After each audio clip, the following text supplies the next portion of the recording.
Hello, and welcome to another episode of Myths and Stories. This week we are starting a new set, but it's a return to a subject that we've covered before. That subject being our lovely Eris Mourn. Over the last, hell, 3, 4 expansions, she's been really playing a central role to the Light and Dark saga, which kind of makes sense, kind of seeing where she's come from. Like, she's very hive centered. So for her to play a central part in the Light and Darkness kind of just makes sense. And if you recall last episode, we talked a lot about the newest book of Books of Sorrow. Uh, so that being very centered around the hive. Of course, that specific book was the kind of the three. It's funny, we never really think of Eris as one of the remaining sisters, but throughout those books, she's kind of referred that way, right? Myth. Yeah. She's kind of like the lost sister type thing. But yeah, so now it's Savathun, Eris, and Zebo Wrath. And so we're going to kind of keep moving forward with Eris now. Again, kind of like as part of our bigger overarching of like people to look out for in Final Shape. And I definitely think Eris is going to be a key member on the field in Final Shape. We know during Season of the Witch that she did a lot to kind of take Savathun kind of off the board as a major player by doing her transformation and doing the tithes and stuff, which we'll get into all that eventually in this little mini series of updated Eris. So yeah, well we're gonna start kind of like during Shadowkeep or like post campaign Shadowkeep, which is kind of funny because we went back and listened to our original Eris series, which just had 2 parts, and it ended at Shadowkeep. So conveniently, this is kind of like a long lost part 3 that we're starting here. Yeah. So yeah, Myth. Take it away. Where are we kicking this thing off at? Yeah. So yeah, like you said, this is essentially a continuation of our previous Eris episodes. And I think we're going to title it as such. So this will be kind of part 3 of that overarching story of Eris. So Uh don't get lost if you like see yeah. part 3 and you're like, wait a second, where's 1 and 2? Like they're way back there. They're way back there. Yes. Um and if you don't already know Eris's origins, I do recommend going back and listening to those because like she's had quite an adventure already to get her to where she is, even in Shadowkeep, let alone where she is in current game. Uh but yeah, so we kind of ended with the campaign of Shadowkeep in that Eris Part 2 episode. And this is going to be some auxiliary to the campaign and post campaign stuff that we're going to start with.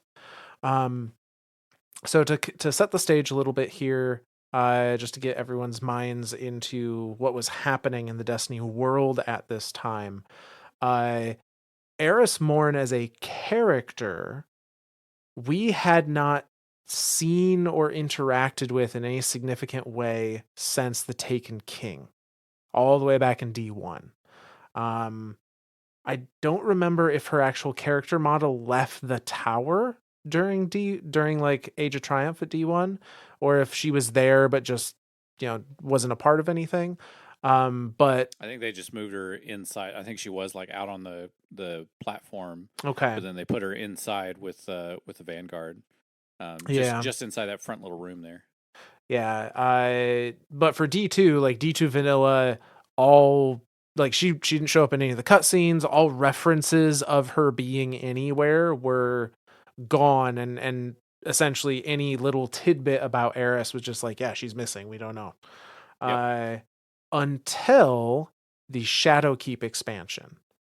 I so it was a pretty significant amount of time that she just was not a part of the Destiny world in the kind of forward-facing narrative. Uh, she returned during Shadowkeep. We had the events of the Shadowkeep campaign, and during that, one of the lore books that we were uncovering at the time was called Letters from Eris. I and these are presumably letters that she sent out to the various to people that she thought needed to know certain things that happened that were discovered during Shadowkeep, primarily Mara, who she just refers to as my queen in all of her letters addressing her. And she Shadowkeep is also the expansion where we saw a pyramid ship for the first time as the player, and actually as the characters in the game for the most part. That was the first time they had seen a pyramid ship in the moon. um, and Eris pens these letters that kind of give an indication as to what she had been doing during this gap that we didn't see her, as well as just her internal um, thoughts and feelings around the situations unfolding. So we're gonna start with the first chapter of that Letters from Eris book, titled "Regarding the Great Disaster." And this one goes like this. My queen, we were right. It was under our noses the whole time. Something lies deep below the moon's surface, and I believe it's more important than we initially believed. It's something we may not be ready for. I've found a pyramid akin to your description. It's what we've been hunting for. The pyramid has reopened a box in my mind, long thought locked, its contents frightening and heartbreaking. It's forcing me to confront memories buried ages ago. People, places, vile creatures, all are rushing to the forefront of my consciousness. If it's affecting me like this, what will it do to our beloved ones, those we've sworn to protect? I vividly remember the stories from that night. The sky burning green, the roar of thunder ripping through the darkness, and the Eater of Hope tearing through our ranks. Crota, the merciless Hive Prince, whose dark campaign to pursue the traveler led to the slaughter of countless worlds, all in the name of his father Oryx, the Taken King. I'll never forget the Vanguard's failed attempt to reclaim the moon from the Hive, the great disaster. We lost thousands needlessly. I fear we are on the verge of doing so once again. Now the Hive are spreading across the moon, perhaps mounting a defense or some other insidious machination. We must access the inside of the pyramid by whatever means necessary to find what I believe may be the key to our battle with the darkness. It's too critical to allow the Hive to interfere. This is our duty. My fate has guided me here. We will set it right. The price will be high, but the alternative is not an option. It will take the collective might of all guardians working together to lead us to a brighter future. And that is the end of that letter. So the Great Disaster. That's the original attempt to reclaim the moon. Mm-hmm. The moon, obviously, the Hive got there, and Luna was lost to us, lost to humanity, lost to the Guardians. Um, I think the only person who had even visited it was Dredgen Yor, um, pre Dredgen. Um, and then the great disaster happens. Like we try to reclaim it, and Crota just decimates us. If I'm correct in my timeline, which hopefully I am, after the great disaster was when they finally sent in Eris's team of 6, right? Her, Simoda, Ariana 3, Wei Ling, Toland. I know I'm forgetting 2 names, but I can't remember them. Yeah, I don't have the list in front of me either. But so yeah, I think Dredgen Yor was before the disaster. Right, right. That's what I was saying. Yeah, Yeah, Dredgen, because they didn't. Dredgen was the first one to visit, and then he Yep. came back all totally like brain fucked, Yeah. and then they tried to reclaim it, and then that was the great disaster where hundreds of thousands have died. Yep. Yes, that absolutely. I So this would have been early city age Yep. ish. Um, And then and it was what, years or centuries before it was Eris's team tried to go back and take Crota. uh a little unclear. I don't think it was centuries, because it was during the Great Disaster. I believe it was Wei Ning died in the first Great Disaster, and that is what That's took what prompted the. uh Ariana Yep. Yep. to swear revenge. And Ariana is technically the one that assembled this team Yep. for the sake of going and getting revenge. I remember that now. Okay. So Yeah. that's the great disaster in the original team that tried to defeat Crota and got smoked. So they all died except for Mm-hmm. Eris. And then the first part of this entry here, the first part of her letter is talking about the pyramid we found, which was, when we found it during the campaign, was, I mean, it was fantastic. That you kind of come over this edge of this clip, like it just kind of like appears. You come around a corner and it's just there, and it's huge, and you're just like kind of overwhelmed by it, and it like locks you out, and it doesn't allow you to enter, and that's where Eris pulls you back, and you start trying to assemble pieces of gear to try to like get past this barrier, and that's what she's talking about here in the second half. So most of this writing is presumably during that first couple of interactions with the pyramid, and she talks about it here where like the pyramid has reopened a box in my mind, long thought locked. Its contents frightening and heartbreaking. It's literally forcing her to relive those memories, and we know now that is the defense mechanism, um, like an anti-intruder mechanism of the pyramid ship.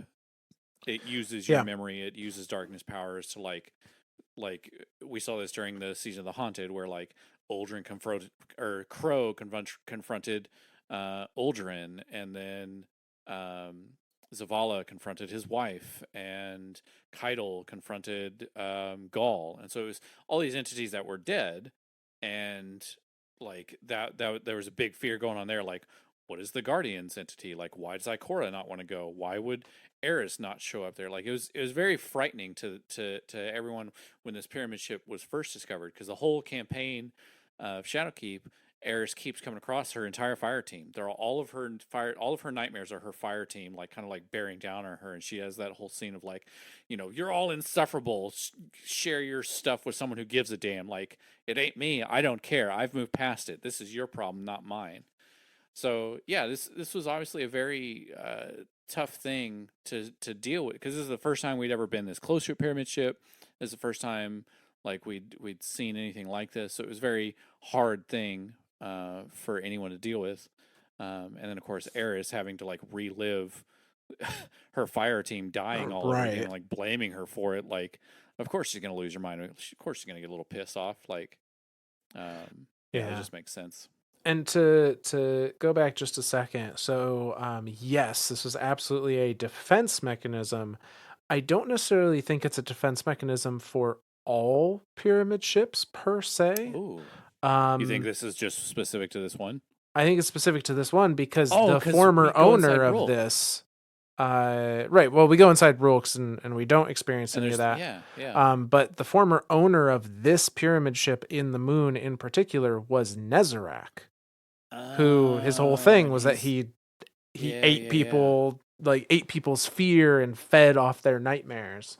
That's right. Um, so I think it's just kind of that power was permeating through that ship.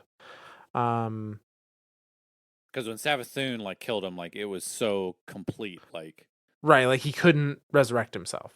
there was nothing. Like the only reason he even resurrected himself was because like the ship was there and the traveler shot, and the Yep. shot just so happened to hit exactly where it needed to, and sprung him to life. Yeah. Now, as far as Seasons of the Haunted goes, that's at a point where we could assume the witness had Nezarek's remains, and we know that the that Callus had some dealings with Nezarek's remains because the tormentors are described as being a hybrid of technology from Callus fused with uh not technology, but like fused with Nezarek's abilities. Right. So he did some experimentation or something, and so not beyond the realm of reason that he would know how to harness that in a way to summon nightmares during Season of the Haunted as well. Well, and he was trying. I remember during Season of the Haunted, when the Leviathan did show back up, he was. I know he wasn't there, but it was almost like he was using the Leviathan to try to reconnect with the pyramid ship that was there, and like Yeah, become the new owner of it essentially, and like have that power, that nightmare power for his own. I think. yeah, I think it was probably a mixture of a couple things, but yeah, that was kind of the main plot line that that we were aware of at the very least. Okay. Um, but yeah, so but yes, the main thing during Shadowkeep is that Eris now has these various specters of her dead fire team, and by nature of the nightmares, they're all blaming what happened to them on her, essentially. Um, and she's dealing with them as best she can. And there is a scene where Ikora visits the moon to see the pyramid ship, and that's the scene you're referring to, where Yeah. they're all like bearing down on Eris, and she's like, "You're all insufferable. Just leave me alone." Uh, and you know, Ikora sees that and is a tad concerned. Because Um, Ikora, and I think this is even depicted in the scene, Ikora doesn't see anything happening. Like it's just Eris like yelling at nothing. Yeah, I guess I'm trying to remember if Ikora can see the ghosts because we can.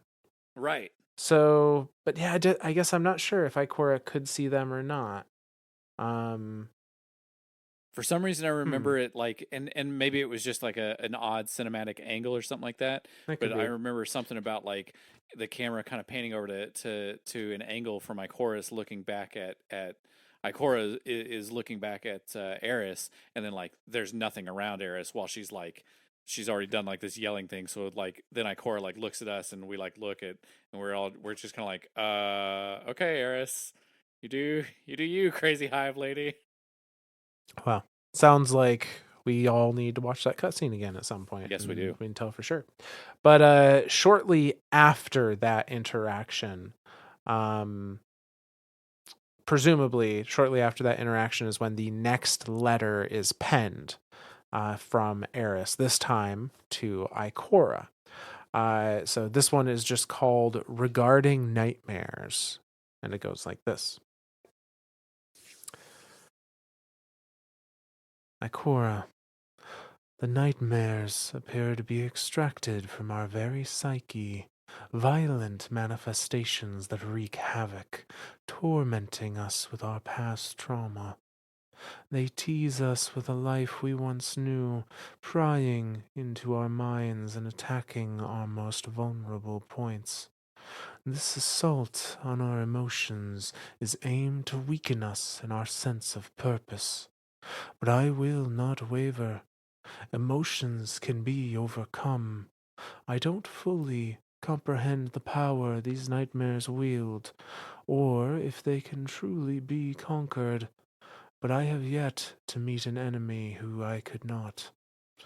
I cannot shake the feeling that we are being toyed with, that these nightmares are a hindrance to our goal. We must not lose sight of what they are guarding. Perhaps they wish to make us question ourselves and our will to fight, to overcome. Now, I lived in the darkness for years, barely escaping with what was left of my life. The toll it took on me to refortify myself is something I refuse to experience again. If the pyramid is indeed testing us, it will find we are more than up to the challenge. The pyramid has also spawned another entity, one that presents a different kind of danger. It does not attempt to harm me physically. Instead, it seeks to wage psychological warfare, a battlefield I have lived on. The pyramid had the gall to bring Simota before me, devoid of her corporeal form, hoping to shake my resolve. I will admit, seeing this phantom was jarring, but the pyramid underestimates my will. It was almost comforting to see her again. Nothing will break my determination. I cannot allow it. Not with what's at stake.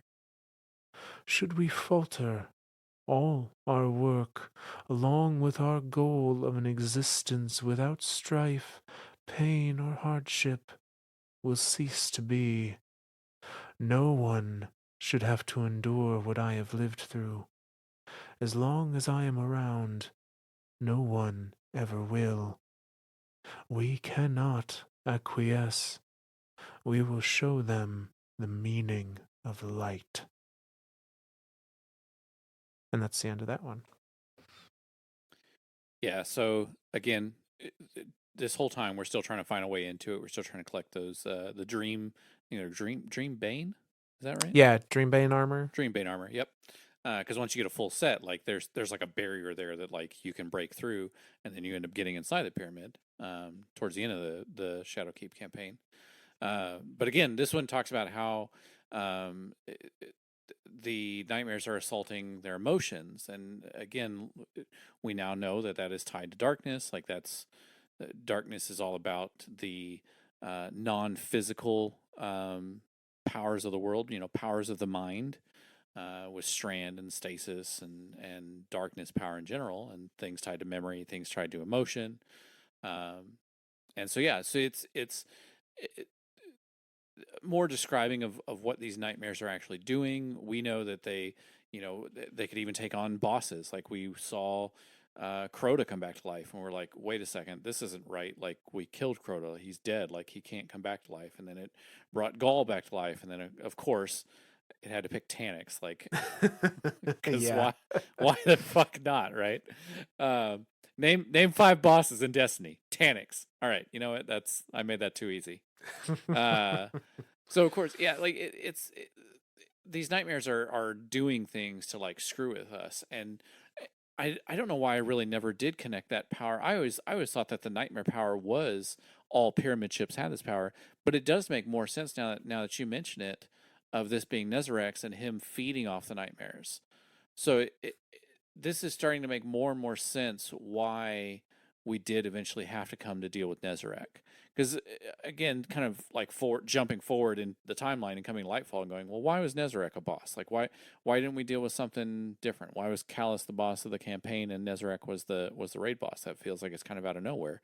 Well, now looking back on this, like it really did kind of like lead up to that eventually. Like it was very much like slowly building up this, nightmares are a thing and you're going to have to deal with them. And, there's this land of, um, unbelief, I guess. Like it's the realm of dreams. And if it becomes corrupted, then it is the realm of nightmares, like this Alice in Wonderland through the looking glass stuff. And so, yeah, it I really do enjoy Nezarek and that idea of like, what if your nightmares could become corporeal? What if they could be in front of you in the waking world?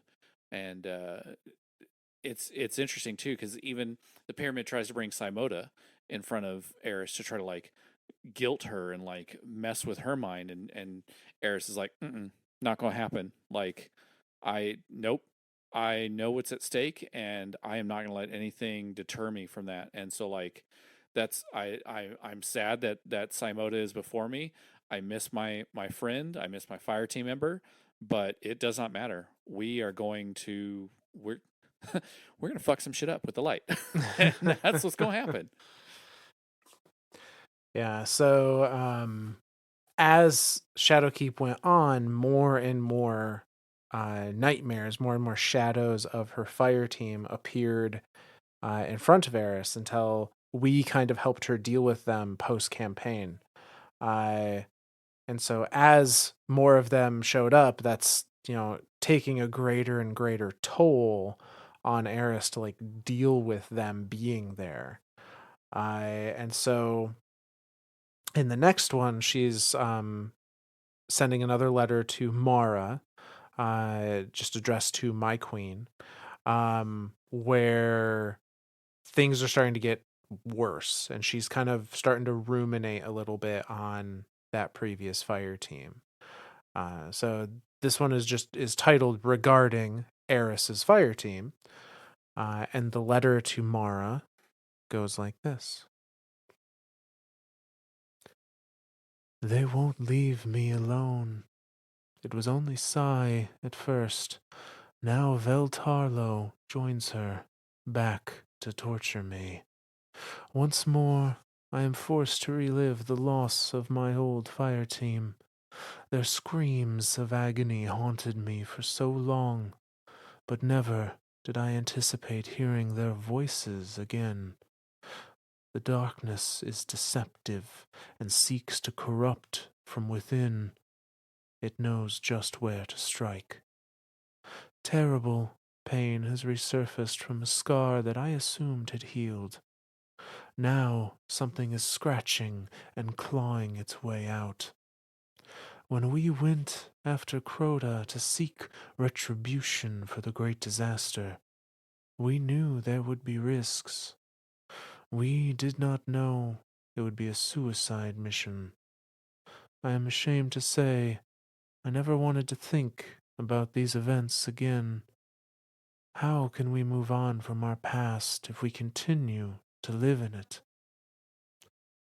They were the last family I had before my time in the dark. 6 of us went in. Only I made it out. Pt.3, my leader. Our first encounter consisted of an argument over a piece of music I loathed.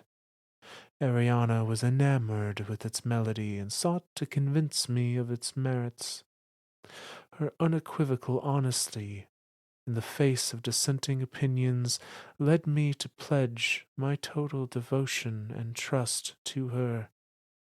I would hum the tune quietly to myself in the dark to stave off the madness that was consuming me. Our Titan Vel was the very first to fall. I mourn him to this day and think of his courage in times of despair. We should all be so valiant in the face of overwhelming odds. Today, I will need his example more than ever. Sai's knives were as sharp as her wit. She laughed in the very face of danger. Now the same laugh that I heard countless times, and that once brought me great comfort, rings painfully in my memory and triggers nothing but anguish. How I wish I could amend that. She deserved so much more. And poor Omar was skeptical of our chances, yet his bravery endured, even as his light was pulled from him by the hive wizard, the heart of Crota. Few possess the fortitude required to press on when all hope seems lost. He has imbued me with the strength to weather the coming storm. And you know of Toland the Shattered, the mad warlock who knew more than he let on. I had my doubts about him in the past, but time changes perspectives. I now respect his dedication to learning the ways of the darkness and surviving despite them, much as I had to. By confronting me with my lost fire team and stirring up memories so painful, the nightmares only confirm my earlier assumptions. I feel they are trying to distract us. Remain vigilant, no matter the cost. And that's the end of that letter. So now, of course, as the campaign's going on, these nightmares are getting more and more and more. You know, she says here is Psy first, now it's Vale Tarlo, and it keeps going, keeps getting more and more and more. Ariana 3, the original creator of this fire team, is now present. She's starting to torment her, and I laugh at the tune. I'm curious. I'm Yeah, curious of what that tune was. if that's a I Savathun song. I'm just saying, if that's the Savathun song, that's too on point that it was played that Ariana was trying to like defend it and was like enamored with its melody and sought to convince me of its merits.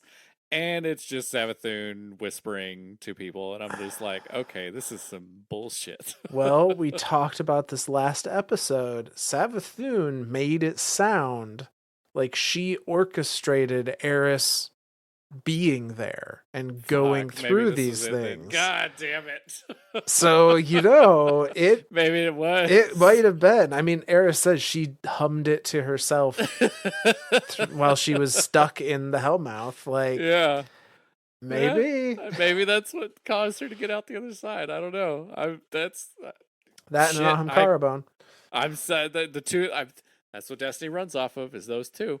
Yep. Of course, then it goes through the rest of them. Vale Tarlo, the Titan. I mean, it's just like each one of these is like really, really like you know, she would see her fire team members fall, and they would have to keep going. Like they just Yeah. kept pressing on. They were like, "We're going to make it to Crota." And then of course Psy's falls eventually, and now her nightmares tormenting Eris. And then Omar. Now this is an interesting one here. Was skeptical of our chances, yet his bravery endured, even as his light was pulled from him by the Hive Wizard, the Heart of Crota. Now I remember this is back at D1 of having to face the Heart of Crota, Mm-hmm. but for some reason I remember it was that like Ir or something, or was the Heart of Crota a named Hive Wizard, or was it just was that what it was, the Heart of Crota? Because I know there was like Omnigul, the Will of Crota. Then there was like uh, something else like the Voice of Crota or something like that. Like I remember these Yeah. being different bits of Crota. So yes, you're remembering correctly. There were the different kind of they weren't literal like pieces of him. Right. But it was just like these were the main like these were the ones tithing to him most Yep. directly. Yep. But yeah, so Heart of Crota was a wizard, was not a named wizard similar like it wasn't name comma Heart of Crota. It was just Sure. their name was Heart of Crota as far as we were Gotcha. concerned anyway. Gotcha.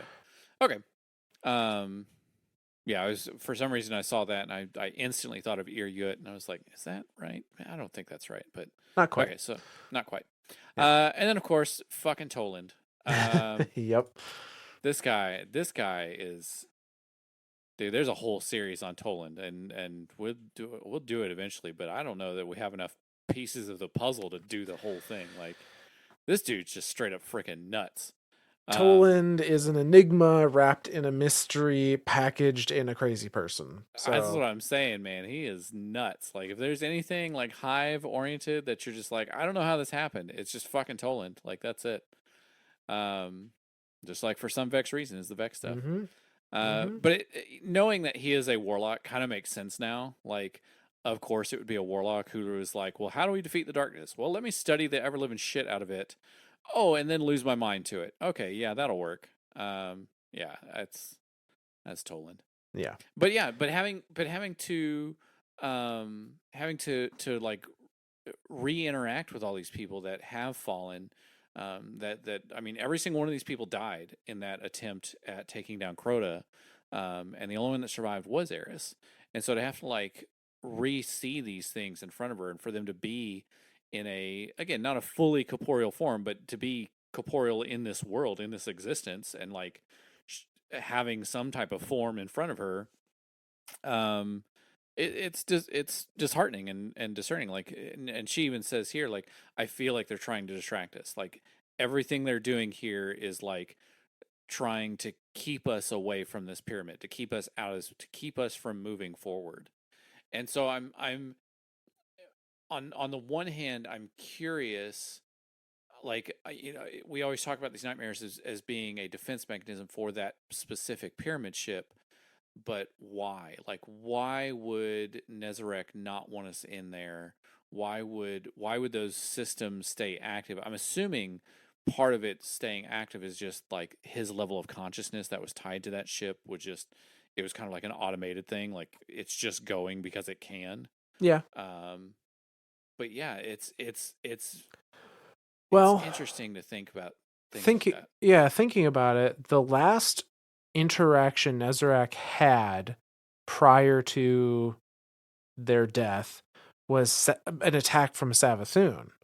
So it Oh, could sure, just sure. be that like those defenses are just still active because the last command it had, or the last, the last moments of Nezarek were under attack, defend me.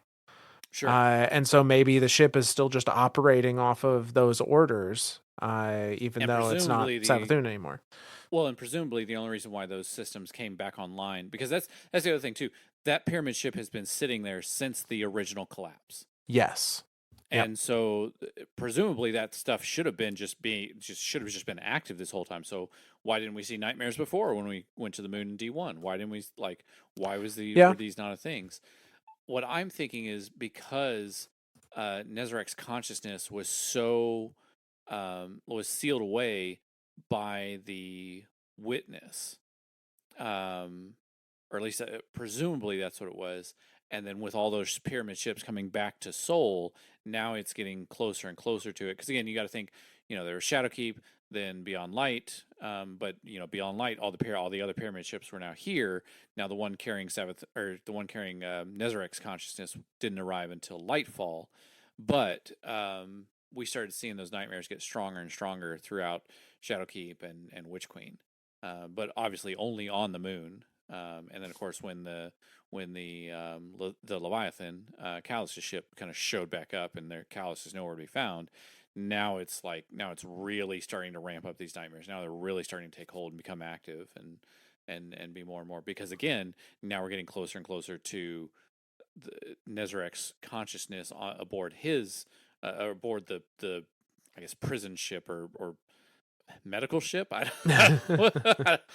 guess technically it is a medical ship if it's carrying his consciousness around, Yeah. um, trying to rebuild his body type thing. Now that that's getting closer and closer to his original ship, now it's starting to reactivate those stuff. So Yeah. yeah, That could definitely be part of it. I could see it being because the witness, the witness tried to take over our ghost the first time we approached the ship, if I recall correctly. right. And it like And then talks to we, us. yeah, and then we can't go any further. So I'm wondering if it's also like because the witness channeled through it to get to Yeah. us, if that like woke everything up. Yep. Like Um, created a connection or something like that. Yeah. yeah, yep, Because then, like, once we get inside the thing, like the whole time he has complete control of our ghost, and like yep, we're going through fighting these different entities. and then our ghost is constantly talking to us, like as the witness.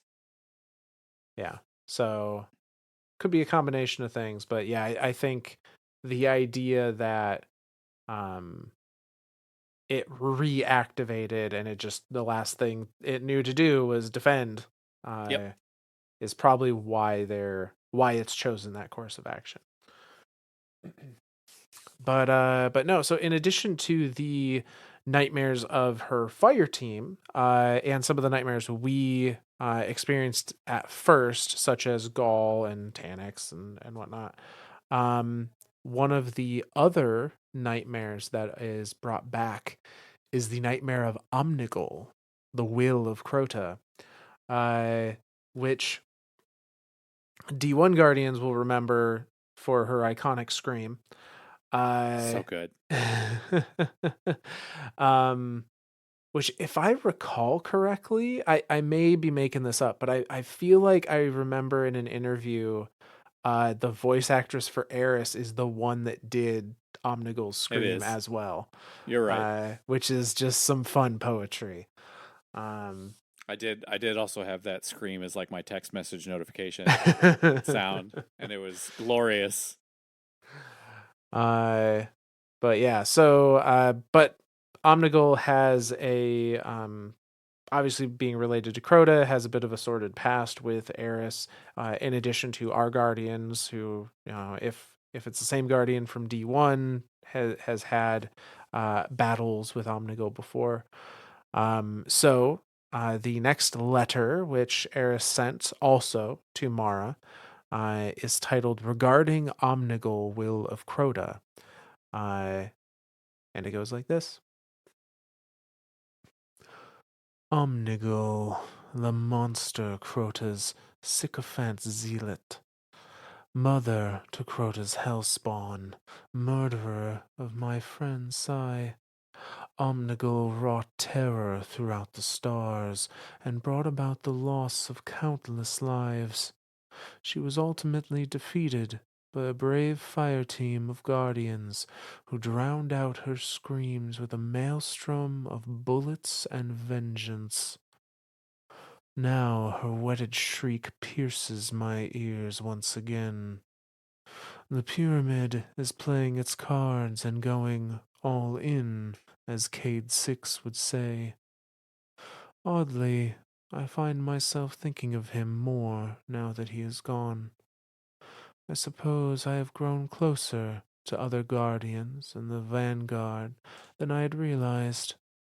If the pyramid is dragging the nightmare of Omnigul into the fray, it tells me one thing, that we are getting closer. I am aware that these nightmares are not truly what they represent, but the mind can be fooled, even momentarily. In those moments lies all the destructive power the darkness hopes to exploit. I fight back, but the nightmares grow stronger. I worry how long I can bear the weight the pyramid places upon me. These memories seek to tear me apart. My queen, and the familiar pang of weariness rears its ugly head. I will do my best, knowing it will not always be enough. For now, I assume the worst is yet to come. And that's the end of that letter. So of course we killed Omnigul back in D1 through the strike. I think it was just called just Omnigul. I don't remember. Doesn't matter. We Yeah. killed her. She's dead. Maelstrom of bullets and vengeance. Mainly bullets. Mainly bullets. God, that night, I remember doing that one on, not Nightfall. Is it Nightfall? Yeah, it Is was a that Nightfall nightfall. difficulty? But it had there was something special. It wasn't Grandmasters yet. I mean, it hurt. Like we were in Yeah, there for like an hour, but that was back when like you had basically infinite reses and like you. I don't think you could res yourself. Only fire team members could res you, I think but it so. was Yeah. after a timer. But like Dude, I remember like there was like one little tiny corner in that room that you could hide in because when the version of that strike that exists in D2 is with Navoda, Yep. um, and the room is about twice as big. There's a whole second half of the room that exists in the Navoda version of it.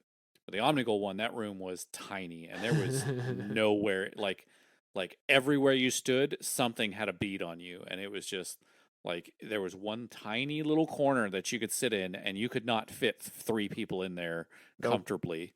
So yeah, that was again fantastic strike from D1 and Nightfall. But of course, Omnigul's dead. Like that's the whole thing. But it's interesting what the way that Eris describes it here. She describes it as the pyramids playing this card all in, basically thinking of like if if if the pyramid is trying to get bigger and badder entities to kind of like deter us, like first it starts with things that's close to us and like plays with our mind of like, hey, here's a fallen fire team member and now they're sad, they're going to keep guilting you into like saying, well, you're the reason I'm dead, like I didn't get to live because of you and I'm going to try to guilt you and stuff. And then it starts getting more aggressive. Now it's bringing in full on like entities for us to fight, like Yeah. because Omnigul is one of like the weekly nightmare bosses that you could fight, similar to Taniks and Crota and all that. And so now it's like now it's almost doing like offensive defensive things, right? Like summoning things to attack us and actively deter us now. Like it's one thing to be passively deter us of like, hey, stay away from this thing, but to actually have defenses that are attacking us and actively deterring us. Now things are getting serious. Now Eris is getting more and more like, okay, we need to get into this thing, like we need to break through. Yeah, and she's also starting to feel the weight of it, and is coming to realize that by her own estimations, eventually she's going to break if something doesn't give. I mean, that's the thing with mental trauma, like Yeah.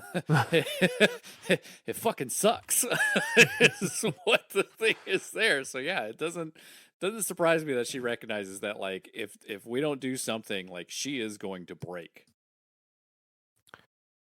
Yeah. So I in it so the main kind of enemies during Shadowkeep are the I think they're called the Scarlet Brood. Yep. Uh Name for the Scarlet Keep, which has yep. oh, what the hell's the boss's name at the top of it? Oh crap. I know, and I'm drawing a complete blank here, and it's like the daughter of Crota. Yeah. Um I Hash don't remember her Ladoon. name. Yep, good one. Yep. Because I remember I keep making fun of it saying it's hash la tag. It's just a French hashtag is all it is. Yes, Hash Ladoon is kind of leading this swarm, um, which they refer to, Eris at least refers to as the hidden swarm, um, that had previously been under Crota's control, and then when Crota was destroyed, were kind of listless. They didn't have a leader, but they didn't disperse. They stayed banded together until eventually leadership um showed up. Because the Uh hunger for the energy hunger still existed there, right? Like right. I mean, they still even had to without feed. exactly. Yeah, yeah, yeah. Um so this next one is about Eris kind of talking about this hidden swarm, the Scarlet Brood, and kind of where they came from and what some of their motivations are. So this is another letter to Mara, just titled "Regarding the Hidden Swarm," and it goes like this: Crota's minions emerge once more. The hidden swarm that previously served Crota has banded together once again, leaderless but not purposeless. The energy emanating from the pyramid has apparently attracted undesirable attention. If I am struggling to understand its potential, I wonder whether the hidden swarm has even scratched the surface. Nonetheless, the pyramid arrived on the moon well before guardians set foot here, and remained unseen by us for eons. I spent years trapped in the Hellmouth, and all the while this force was buried beneath me, hidden by the hive. If only I had known. How long has the hidden swarm been experimenting with the pyramid's power? For all the hive's efforts, they fortunately do not seem to have succeeded in penetrating the pyramid's walls. Now that the pyramid has activated, I sense a certain desperation in the hidden swarm. The hive are frenzied. Their rituals and appearance of Crota's daughter, Hashladun, suggests that even the hidden swarm is seeking leadership, or it is so malleable that anyone desiring an army might claim them. We cannot underestimate the hidden swarm. I know far too well what kind of damage these hive are capable of. Too many victims have fallen to their bloodlust. I have lost too much because of them. I lost my ghost. I lost my eyes. They assumed me beaten, but they were wrong. I used their own dark magic against them, surviving and learning their tricks. I know where they are weak, a place only mentioned in whispers, the catacombs. It is there that unknown shadows lurk, performing the most depraved rituals imaginable. Some malignant force rise from the darkness to guide them. I shudder to think what this brood could achieve. This must never be allowed to happen. The hive may have suffered a momentary loss and could attempt retaliation, but now is our time to strike. No more distractions. We must get inside. And that's the end of that one. So I should have just waited one reading, and then we would have We would have known, yeah. figured it out. Okay. No. So halfway through the campaign, you do have to do the strike. I think it's just called the Scarlet Keep, right? Like that's. I think so, yeah. I think that's right. And of course, it's. I actually really like this strike. This is one of my favorites. And at the very top is Hashladun, daughter of Crota. Um, and again, now this is talking all about the hidden swarm. So she kind of makes the same assumptions that we were talking about. Like, why did they not? Why didn't they have this power the whole time? Like, I was in the Hellmouth. I spent years trapped in there. Never came across this force. Like, you know, was the hive actively hiding it? Was it inactive? Don't know. Like, have they been experimenting with it? Like, does the hidden swarm know how to access these nightmares and project this stuff onto people? I personally don't think so, but yeah, we don't know. But now that the pyramid is active, now the swarm is really starting to kind of go nuts. I'm curious if the hive are seeing nightmares and don't know how to deal with it. And so, like, now they've summoned Hashladun, and and she says it here, like, either they're seeking leadership or they're just so kind of spread thin or so malleable that, like, anyone that wants to claim an army can just walk in and go, okay, this stuff is mine. Yeah. So is it a matter of, like, they summoned Hashladun to them to be like, hey, we're seeing crazy shit down here, help? Or is it like Hashladun showed up and it was like, oh, neat, a bunch of malleable thralls and acolytes and stuff. I'm just gonna take this. Like, cool, neat. I got my own army now. So yeah, like it's interesting to try to like figure out like which way did this happen? Did the Scarlet Keep like was Hasheldoon summoned to help, or did Hasheldoon show up and just take this shit? Either way, it's bad. Like Yeah. the she says, we can't underestimate the hidden swarm. She knows the damage that they're capable of. Like she lost her ghost to these things. She lost her eyes. Like they thought that she was dead, and if they didn't know that she was dead, then like she would have been dead. So it's a good thing that they did think that she was dead. And of course she started learning their magic and to like start thinking like a hive and start existing like a hive and she does mention one thing. Said, I know that they are weak. A place only I know where they are weak. A place only mentioned in whispers, the catacombs. It is there that unknown shadows lurk, performing the most depraved rituals imaginable. Am I correct in thinking that's where we got the cryptolith from? Yes, I'm fairly certain that that is where we go to get the cryptolith. And that's actually really near the base of the pyramid. Yes, that's Because pretty I close remember to it. because if I remember correctly, and I'm kind of searching back through memories again. I remember having to basically form it. It was the old bridge forming. Like Mm-hmm. you had to form a bridge, like fend off thralls, and then the bridge formed. And like as the bridge formed, you could see kind of as the backdrop, like on the other end of the bridge was the catacombs, and was the or I guess you were in the catacombs the whole time, but on the other end was where the cryptolith was kind of held, and there was a few wizards like guarding it, and a few knights and acolytes and stuff.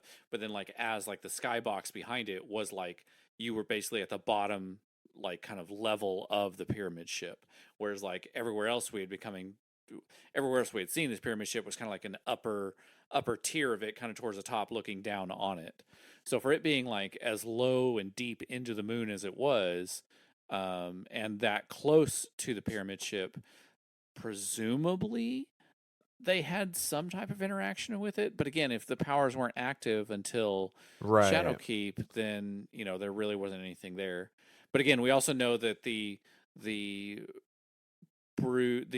hidden swarm are now the Scarlet Swarm. Actually, have a different coloring to them. Like they have the red spikes, kind of as chitin armor to them. So maybe they have figured out how to mess with the nightmares and used it as a physical property. But yeah, don't know. Yeah, they've definitely been around the pyramid, at least in a physical space. But I think, like you were saying, I don't think it was active necessarily for them to feel its effects until we woke it up. Right. Um, I do wonder if just being in its presence, though, was Like enough had to like a enact those permeation. physical changes to Yeah, them over time. maybe. Uh, yeah, because I mean, you think about the Lucent Hive, the ones that are not Hive Guardians but are still Lucent Hive that have, those acolytes still have worms in them. Oh, sure. Um, and they've gone through a physical metamorphosis uh by nature of being around the light. Like their Yep. body doesn't know what to do with light energy. So it's like encapsulating it Yeah. in Yeah. in their chitin. Uh and maybe something similar is happening with whatever innate dark is radiating off of this pyramid. I like it. I like it a lot.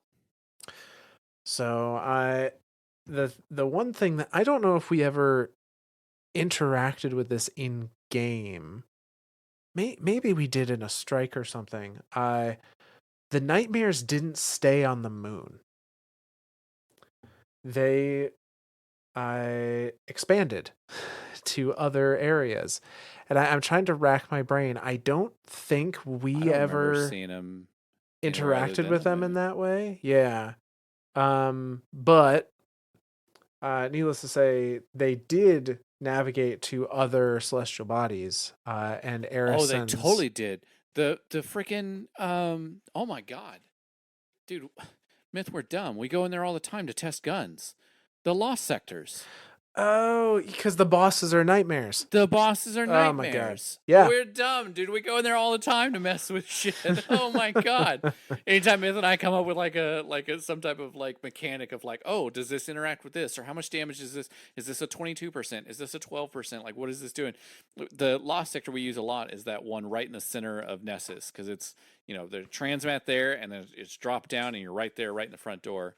And there's nightmares in there. Yeah, The there's nightmares boss in is a nightmare. There's 2 harpies that you kill. You get the little nightmare buff, and you can. So yeah, we've absolutely seen nightmares Yeah. outside of the pyramid ship. Yeah. And I think they're in lost sectors everywhere. Like I think they're. Yeah, I don't think I there's think a you're single right. lost sector that doesn't have some type of nightmare version of it. Yeah, at least yeah. You're yeah, I don't know why it didn't strike me at like Lost Sector bosses. Duh. But no, so Eris comments on this, sending a note to Ikora this time. This one's titled Regarding the Spread of Nightmares. And Eris says this: Ikora, it's spreading. The nightmares have begun propagating on celestial bodies well beyond the moon. Is the pyramid's power growing, or have we simply overlooked how far its reach extends? Neither answer would provide much comfort. The plague of nightmares continues to grow as the pyramid exerts its influence. We may not be able to defeat the distractions, but Vanguard's support in suppressing this mounting threat could be of great use. We can provide a distraction of our own while I focus my attention where it is most desperately needed, uncovering the secrets inside the pyramid. I sense there could be a greater danger lurking in the darkness, and the pyramid may just be our key to stopping it. Every moment that goes by, we become more vulnerable, and our allies further endangered. I fear for my friends. This is the price we must pay. However, if we are to ensure a brighter future for us all, we will have to endure a darker present. But if they are trying to break me, they will have to try harder. And that's the end of that message. So again, this brings up that question of like, how far out is this influence going? Like, originally we did really think it was central to the moon, but now obviously thinking of all the lost sectors, but then like when thinking about those lost sectors, they're not reanimated old bosses. Right. Like they're like nightmare infected bosses. Yes. So like, what does that mean? That is an interesting question, because it's like, because they have little like guards that like once you kill them, then you get a buff that you do more damage to nightmare infected stuff. I can't remember what it's called. I think it's like unsettled nightmares or something like that. I don't remember. Yeah. But you can you have to kill the guards to get the little buff to then do more damage to the nightmare infected boss. But what does it mean to be nightmare infected versus an actual nightmare? Yeah, and I wonder if it's like those bosses, those entities are in a frenzy via this nightmare power. If like they're experiencing their own nightmare and it's put them into like a battle frenzy for survival kind of thing. Sure.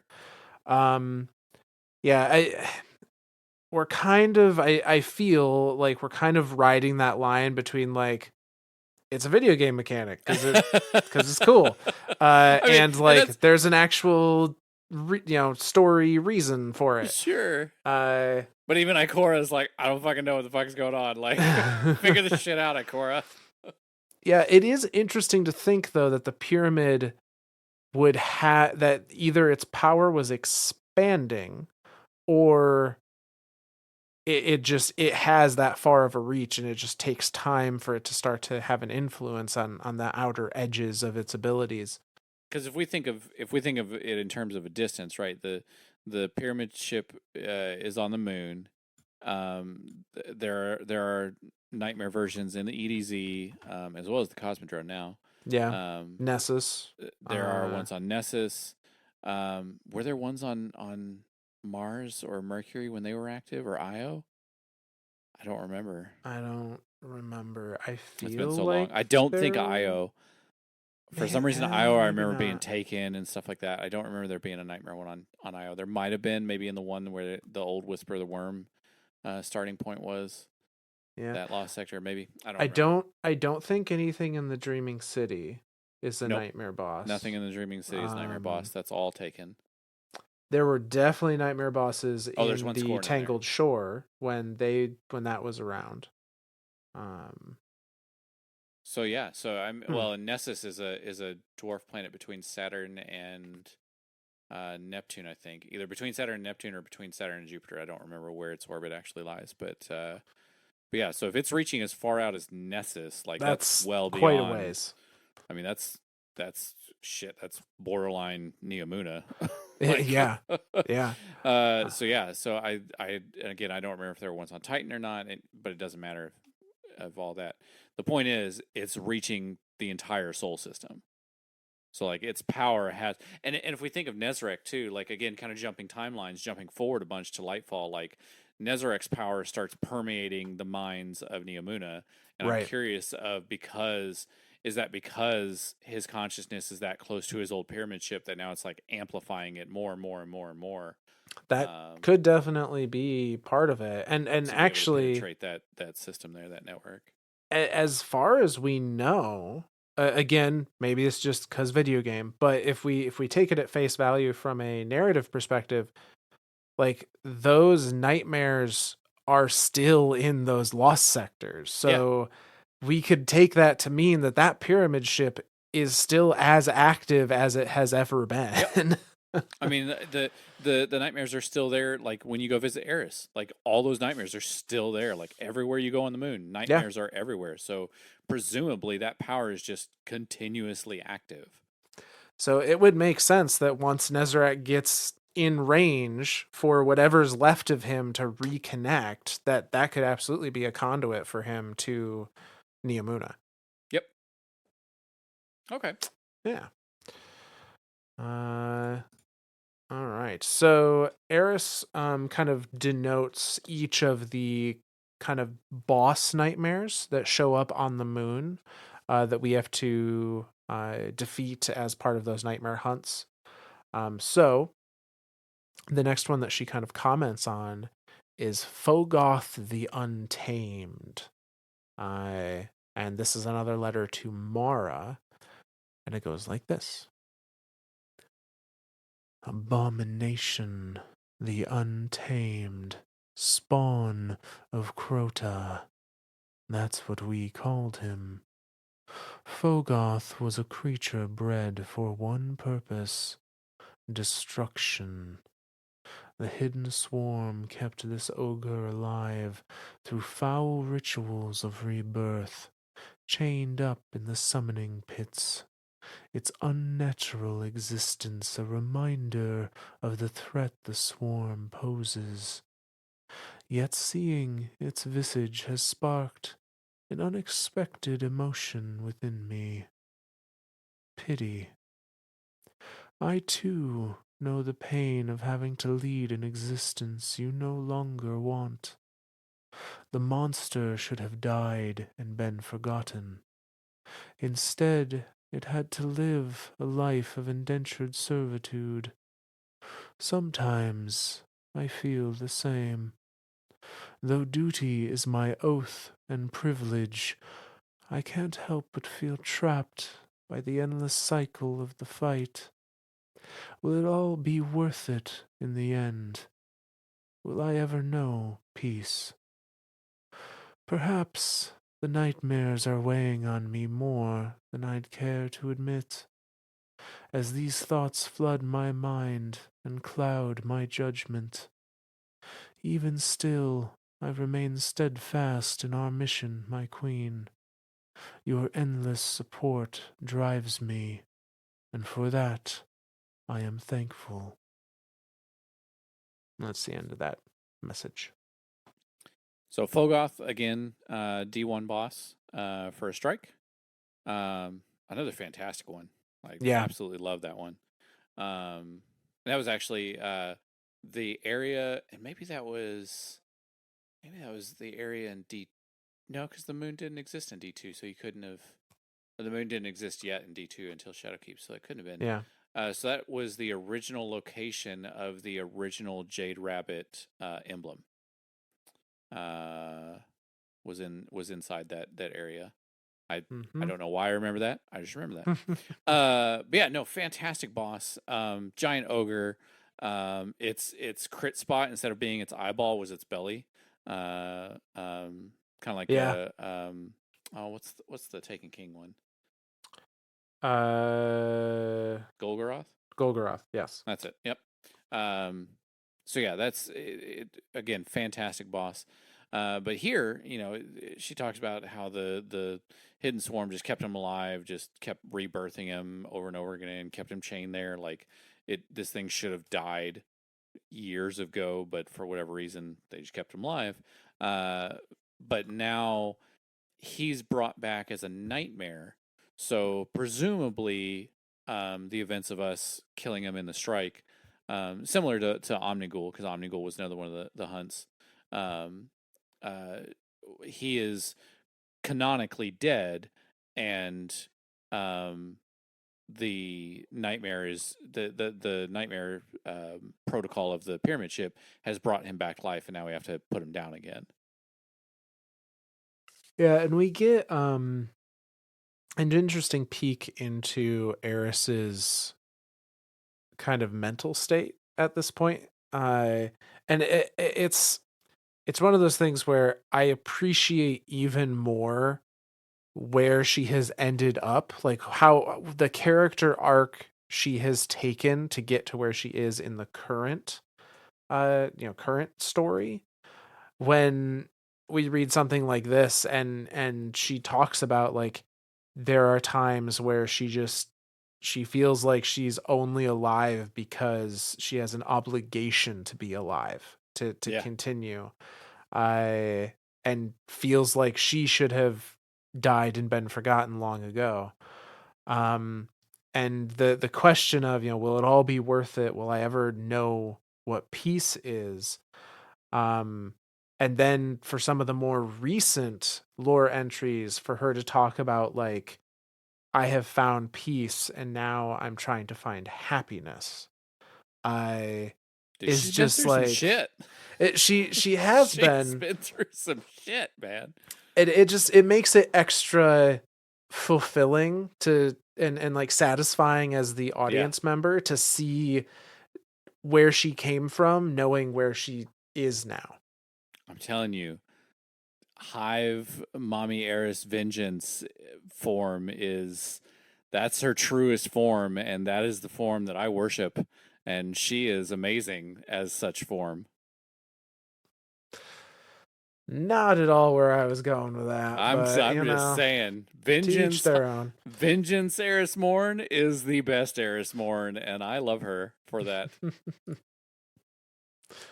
But so she continues with another letter to Mara, this time regarding our favorite 5 bosses in the game. Yay! Tanyx the Scarred, or at least the Nightmare of Tanyx. So she writes a letter saying this: Loyalty to the highest bidder is no loyalty at all. The fallen mercenary Tanyx the Scarred has appeared.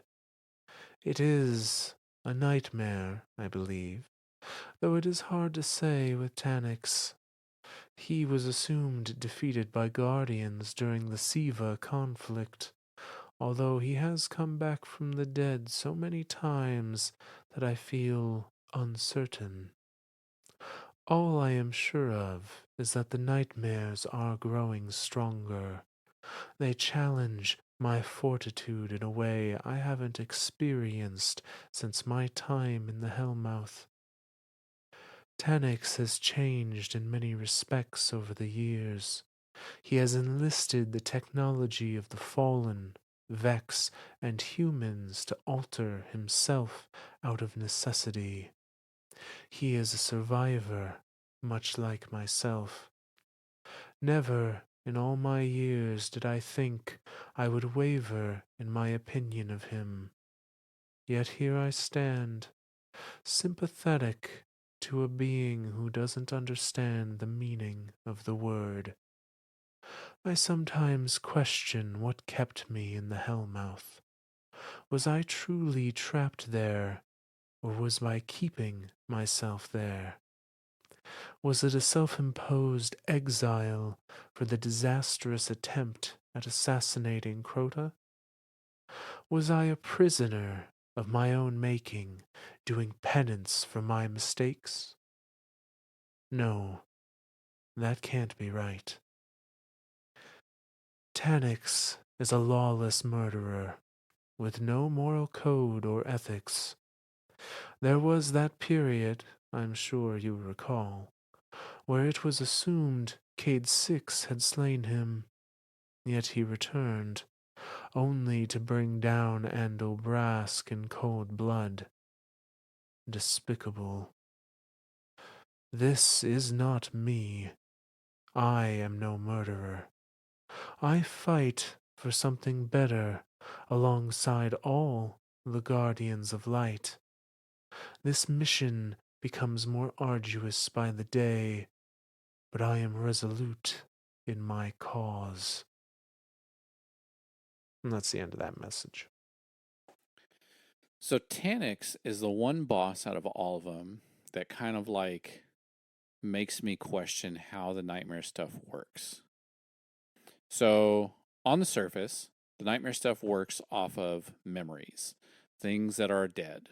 Um, it's a combination of the two. Like it's Crota, it's Omnigul, it's Fogoth, it's things that have died, and now the nightmare things is like forcing us to deal with it. Tanix. So again, I'm going to kind of go through a miniature timeline. Uh, Tanix, Cade 6 killed. Tanix comes back, kills Andal Brask. Cade 6 kills him again. Tanix comes back. We kill him as a strike boss. He's dead. He comes back as a Taken strike boss. We kill him again. He's dead. That's all D1, pre D1 and D1. Then in D2, the first iteration we see of him is here's the nightmare. We kill him, and then in Beyond Light, he's a raid boss. And he's alive and we kill him. So the thought that the nightmares are only affecting things that are dead, Tannis kind of throws a little bit of a monkey wrench in it. Well, I don't necessarily think the nightmares care if the thing is dead or not.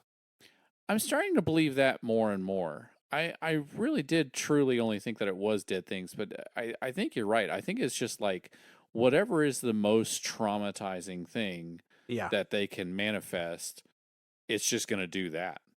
Yeah, I think so. I think it only cares about what is in the victim's memory, Sure. whether that memory is of something alive or dead. It doesn't matter. It's just if that memory can be a nightmare, it turns it into one. And most of our nightmares are the terrible things we've fought. Right. uh, so I think that's how Tanix fits into things.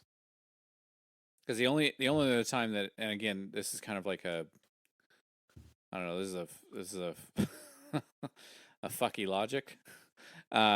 Is Uldren and Crow when he has his nightmare? I mean, Right. technically, yes, Uldren died, and so technically, yes, the nightmare of Uldren is following that logic, but the body of said person is right there in front of him. That's who he's fighting with, is himself essentially. Yeah. So yeah, it's I'm starting to think more and more that you are right. That it's not. I don't think the nightmare cares that the entity that it's projecting is dead. It's just looking for that highest level of trauma to be like, deal with this. And so, like, for it to be Crota, the killer of thousands, for it to be Tanix, the guy who can't seem to die, like, that just makes sense now that it is the entities that it is. Yeah, and it's also interesting that Eris is in a lot of these cases like kind of comparing herself to these entities, Yeah. or at least through the struggles they have gone through. She's like, Tanix is an awful thing, but he has out of necessity altered himself to survive, similar to how she had to do with her Yep. eyes. uh Fogoth was this, it was an awful thing. Again, it was a terrible enemy to fight that had no remorse for what it was doing, but it was also like kept going far beyond its time. And it's just she's starting to draw similarities between pieces of these things and herself. And in some cases, like, it's kind of on the edge if she's going a bad route with those similarities, but it seems like near the end she always comes back on like almost learning a lesson from them. Yeah. uh from like, I Which is can kind of what. identify the similarity, but that does not make me like them. Right. And I think that's the whole time during Shadowkeep, she's trying to portray that to us. Yeah. Like, accept these nightmares for what they are, and then again, jumping timelines again to Season of the Haunted. Each one of those weeks that we did those missions, like the first week was like a breakdown of like, oh god, I'm horrible for what this nightmare is telling me, and then like the next week was like, hey, maybe I'm not so horrible. Maybe I need to learn how to like accept my nightmare. And that's what ever since Eris is first introduced to these nightmares, that's what she's been trying to kind of convey to us, the Guardians, and everyone in the Destiny universe of like, these nightmares exist. It's you can't let them define who you are. Like, you can't use you can use them as like a learning step of a like, okay, how what did this do to affect me? How do I stop that from affecting me? Or how do I help let that affect me in a positive way rather than being a controlling thing? And for these to be physical nightmares now in front of you, it's harder and harder to like look away from or like turn away from and be like, no, I this was a bad thing that happened to me, but I need to learn from it. I need to change and better myself because of this bad thing that happened to me. Yeah. So she continues, say, with another nightmare that we have to deal with. This one being one that actually has some relation to Queen Mara, that being Skolas. You fight Skolas. They are dead. You are Are not. not. I admit I truly wish Challenge of Elders would come to D2. I miss that was a fun little experience in D1. It was. It was. But no. So one of the other nightmares that is in the nightmare hunts, and the nightmare hunts are still around, I think. So if They you are. ever were Yep. so inclined, you could do some of these. Because I believe they still have the time trials that are available for the triumphs. Yeah, yeah, I believe so. Uh, but yeah, so Skolas is another one of the nightmares. Eris writes again to Mara, who kind of has a vested interest in Skolas things, and says this: "The Kell of Kells, Skolas, a true nightmare if ever I've seen one. I apologize, my queen, if the mention of his name unearths any foul memories. I know the toll it took on the Awoken when he waged his unholy war on the reef. rallying the House of Wolves in an uprising that saw the loss of so many awoken lives. We mourn them still to this day. Skolas's ambition was nothing if not relentless. In certain regards, I almost respect his sense of duty to his people. He was ruthless in his quest to lead his followers to glory. After his final revolt inside the prison of elders, guardians banded together to thwart him once and for all. Until today, when the darkness summoned a nightmare of him. I fear we may someday find ourselves in Skolas's place, shackled and bound, deprived of our friends and followers. Yet we cannot abandon hope, no matter how freeing it would be to just give in to the darkness, to give up, to feel no more pain. No, Skolas was grueling to defeat. We must be the same. We too shall adapt and become ruthless in hopes of staving off the darkness. I feel the same sense of dedication to my people that Skolas felt for his. Death itself will have to claim me to end my campaign.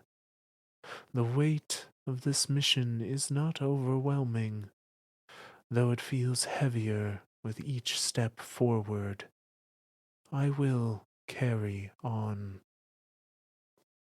And that's the end of that message. So again, Skolas, we cover him a lot in our Elixir series, as well as the House of Wolves and stuff. But kind of like a mini timeline, House of Wolves is on its way to Battle of Six Fronts. Has just so happens to pass through the reef. The Queen says, "Not happening." Blips half their forces out of existence, and then proceeds to like enslave the rest of them.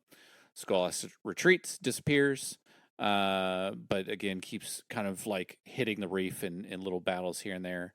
And then we don't interact with him until the House of Wolves DLC for D1, where he is trying to proclaim himself Kell of Kells, and we chase him throughout the Soul System.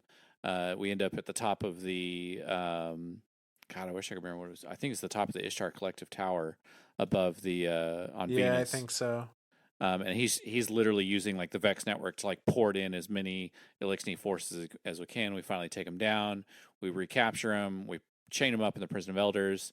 He tries to do his prison break stuff, and Varix six us on him, and we kill him. And then that becomes the one of the challenge of elders was to kill Skolas over and over again.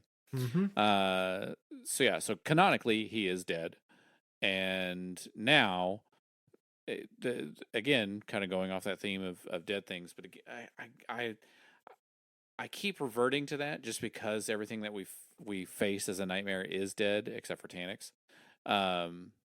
But again, it's just he was that powerful of a thing. Like Eris even says it here. Skolas was grueling to defeat. Like it sucked trying to defeat him.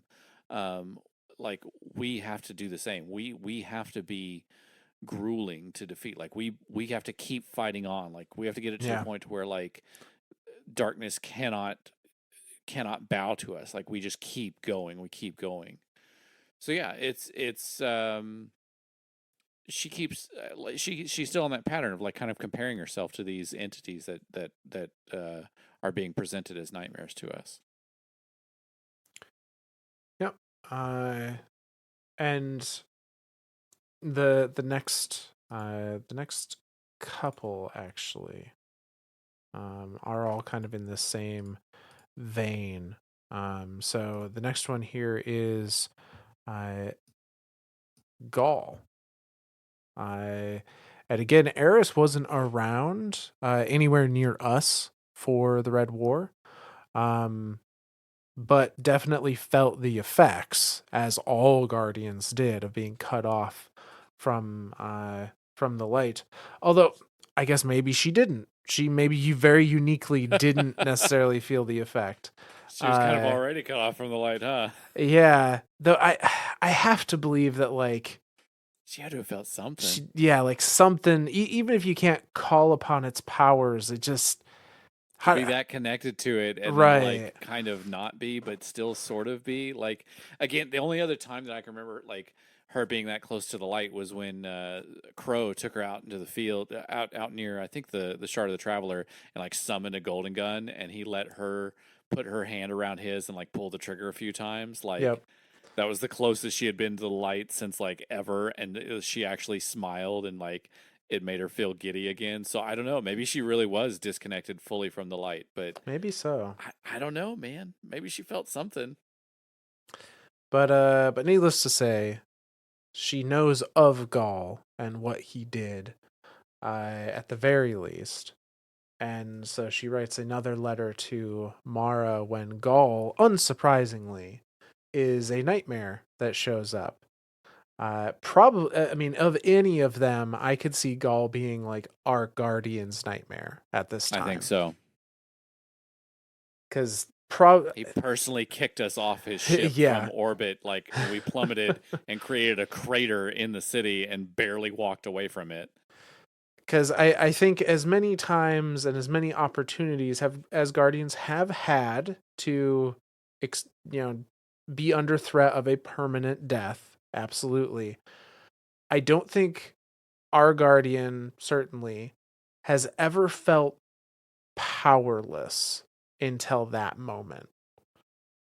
Like there's a difference between feeling powerful even when there's a risk of things going wrong versus feeling truly like helpless in a Yeah. situation for the first time in ever.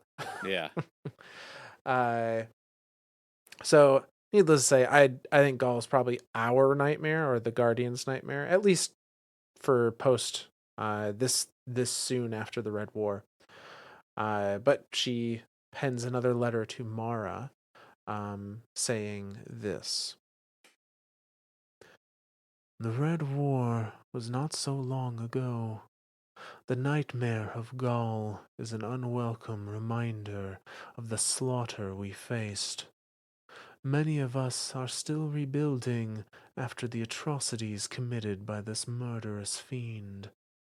He orchestrated one of the greatest tragedies our people have endured when he tried to steal the traveler for himself and harness its light, destroying our homes and the tower, massacring thousands of innocents in the process. Gaul's most odious transgression was not his attempted theft at the traveler, nor his part in the speaker's death, but his profane, self-aggrandized fantasy that he would be chosen to receive the traveler's light.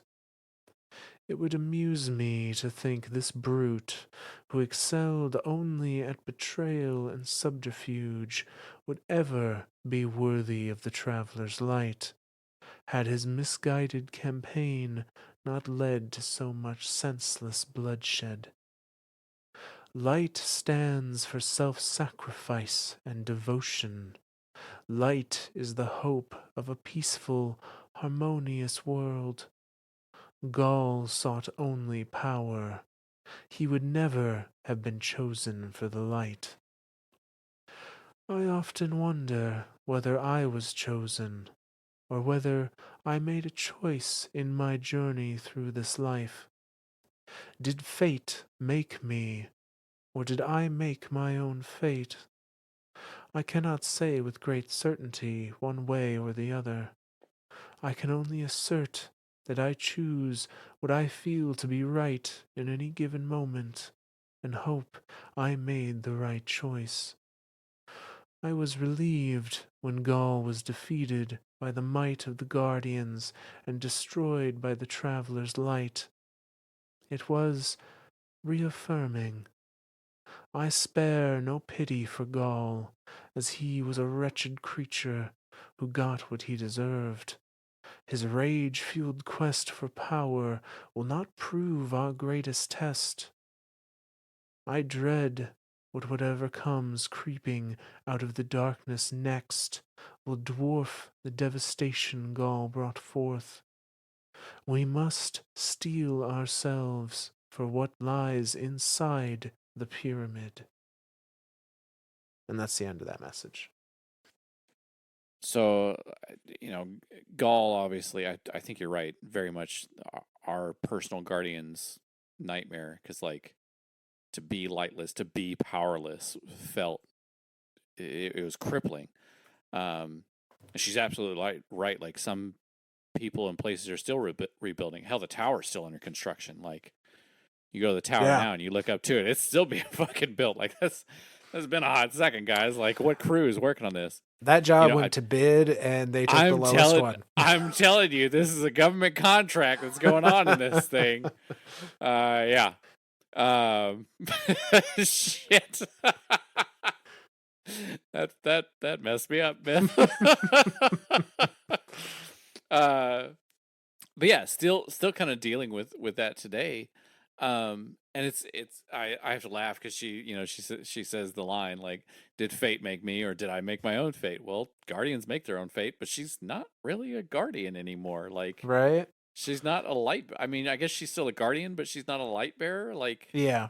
Yeah. yeah, I mean, we know that eventually she learns the power of stasis and presumably strand, but she definitely resonates with stasis through the Beyond Light campaign. Mm-hmm. But yeah, and I like what she says here. I can only assert that I choose what I feel to be right in any given moment and hope that I made the right choice. I mean, that's all any of us ever do. Yeah. In any choice any person ever makes in life, you make whatever choice you feel is the right choice, and you just hope, you just hope and pray that it is the right choice. Like, I mean, you do the best with what you're given, and I definitely think out of everyone in the Destiny universe, Eris has done that. Yeah. Through I would say so. every iteration that she's gone through, every interaction, everything she's gone through, she's taken what she's been handed and just done the best with it, and just said, "I'm going to keep going." Like, that's what's going to happen. And then, of course, at the end here, um, and I love everything she says about Gaul throughout the whole thing of like, there's no way that he was ever going to be granted Right. light. Like, light is about self devotion and bravery and self sacrifice. Like, it's the hope of a peaceful, harmonious world. There's no fucking way Gaul would ever be given the light. There's no way. Like, the only way he could get the light was to steal it. Like, and even then, like, that's just false light. It's not. He's just using a machine to channel it through to another machine. Like, that's all Yeah. that would ever happen there. But at the end, she says, "I dread whatever comes creeping out of the darkness next will dwarf the devastation that Gaul brought forth. The devastation being the loss of light to us, the Guardians."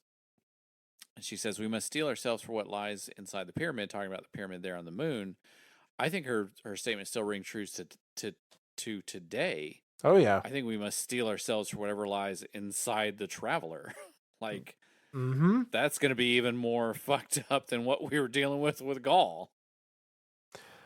Yeah, no, it's kind of funny, like, steel ourselves for what's within the pyramid. I mean, although it's not what she's referring to here, the witness was in a pyramid until he showed up and Yeah, went in the travelers. Like, yeah, it's still kind of still a true kind statement. of, yeah. But so another one of the nightmares that shows up that she comments on is Zydron the Gate Lord, which is a fun one because this is, I'm pretty sure, the Gate Lord that we killed in the Destiny 1 campaign, vanilla campaign, That's what I thought. to get access to the Black Garden.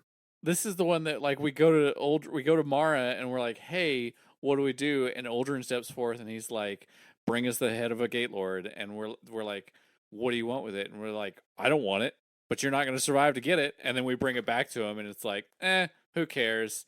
And all it was just like a game to him. But I think you're right. I think this was the original Gate Lord to the Black Garden, which I think is technically not dead because it's a Vex. Like, they could just Right. resummon and rebuild him. So again, kind of poking holes in my idea that it is just dead things, because this is absolutely one of the nightmares. So Yeah. I mean, and Vex are.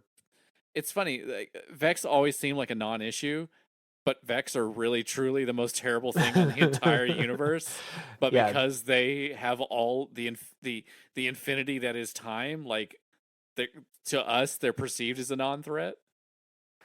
They're a very slow, immovable force, or very Yeah, slow, unstoppable force. To the point where it's like, we got bigger fish to fry. We'll worry about them later. yeah.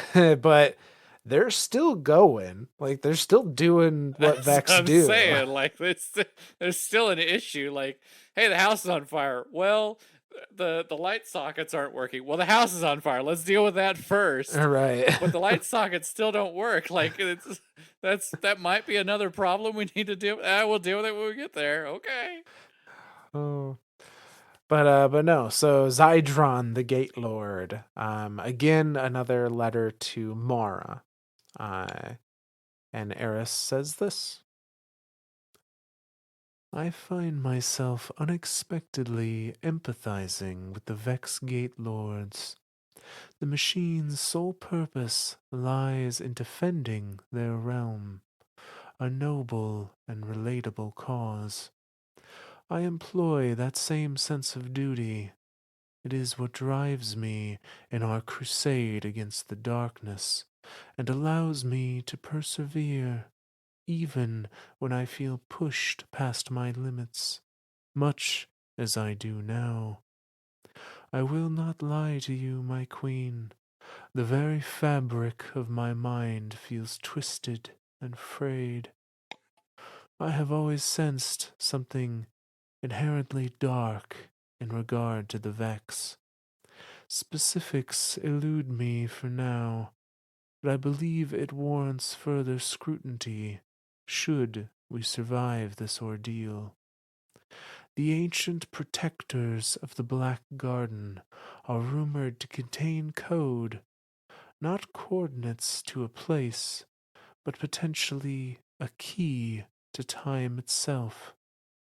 Perhaps we can harness that code and erase the horrors of the past. We could save ourselves from the suffering and pain we're being forced to confront. It sounds weak to hope for something so impossible, but trying to reconcile the distress has caused a lesion that I fear will never heal. The past has come back to torment me. For those I love, I will make sacrifices. But will there be anything left of me afterward? And that's the end of that message. I love that Eris just says the exact same thing that we just did. I've Yeah. always sensed something inherently dark in regard to the Vex. I don't know what it is, and we should probably do something about it. If we survive, we'll Yeah. deal with it when we get there. Thanks, Eris. Cool. Yeah. Cool. I do like We're the on the idea same of that. wavelength.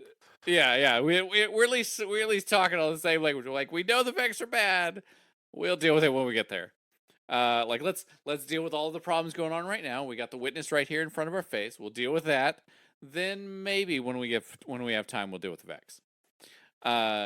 But she does bring up an interesting point here, which is probably why Uldren sent us after this thing in the first place. The ancient protectors of the Black Garden are rumored to contain code, not to a place, but time.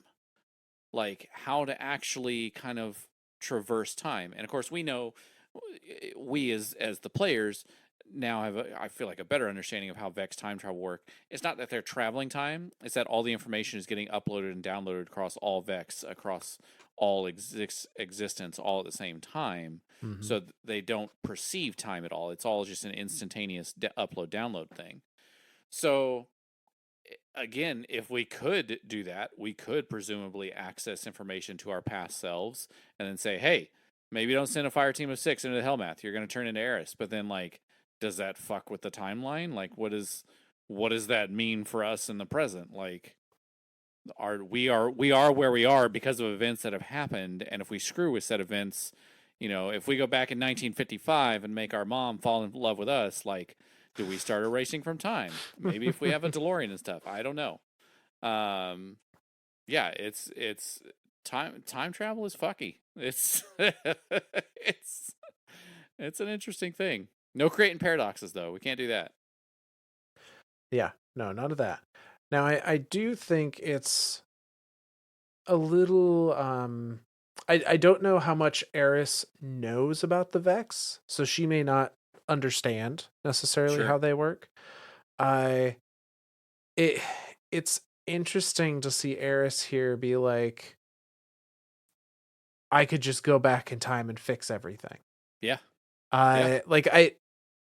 I Where she says we feel could harness that code and erase the horrors of the past. Like, yeah, right, like sounds like a good plan.